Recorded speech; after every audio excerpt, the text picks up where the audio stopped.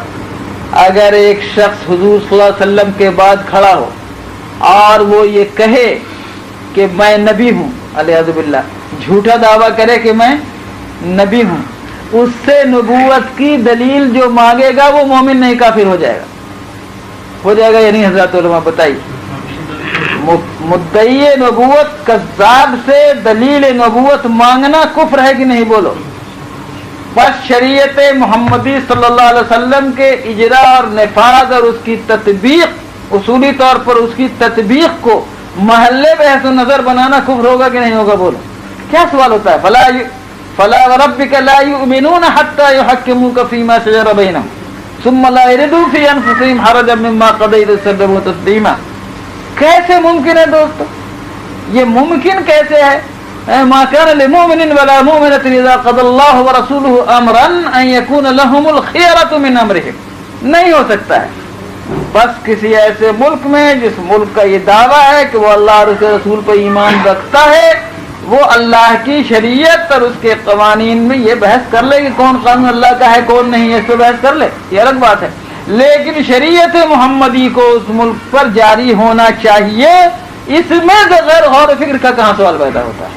میں نہیں سمجھتا کہ اس میں غور و فکر کا کوئی سوال ہی کھڑا ہوتا ہے، لیکن ہے بہرحال دوستو، تو بات یہ کہہ رہی تھی آپ سے کہ ہمارے یہاں بڑا مسئلہ ہے کہ اس امت کے لیے ان شرعی قوانین کی حفاظت کیسے کی جائے۔ تیسرا بڑا مسئلہ جو سارے مسئلوں کی جڑ ہے، یا اس کو آگے کہتا ہوں تیسرا بڑا مسئلہ ہمارا معاشی اور اقتصادی مسئلہ ہے۔ معاشی اور اقتصادی مسائل کے اندر جو ہماری مصیبت ہے وہ کیا ہے؟ وہ سنیے۔ ایسا نہیں ہے کہ مسلمان کماتا نہیں، ایسا نہیں ہے کہ مسلمان کے پاس پیسہ نہیں آتا ہے، کماتا بھی ہے، پیسہ بھی آتا ہے۔ یہ میں نہیں کہتا کہ 100% آ جاتا ہے اور سب مسلمان مالدار ہو جاتے ہیں، نہیں، آپ سب تو ماشاءاللہ یہاں بیٹھ کے خوب کما رہے ہیں نا، لیکن آج کتنے لوگ ہیں جن کی نوکریاں مڈل ایسٹ سے چھوٹی ہیں تو وہاں جا کے رو رہے ہیں، ان کو دیکھا ہے آپ نے؟ اللہ آپ کو اس عذاب سے بچائے۔ اللہم انی اعوذ بک من الحور بعد الکور، نہیں واقعی یہ دعا کرنے کی چیز ہے۔ اللہم انی اعوذ بک من الحور بعد الکور، اللہ راحت کے بعد تکلیف نہ دیجیے گا، ترقی کے بعد زوال نہ دیجیے گا، عروج کے بعد پیچھے مت گھمائیے گا، تو دعا مانگتے رہیے اللہم انی اعوذ بک من الحور بعد الکور۔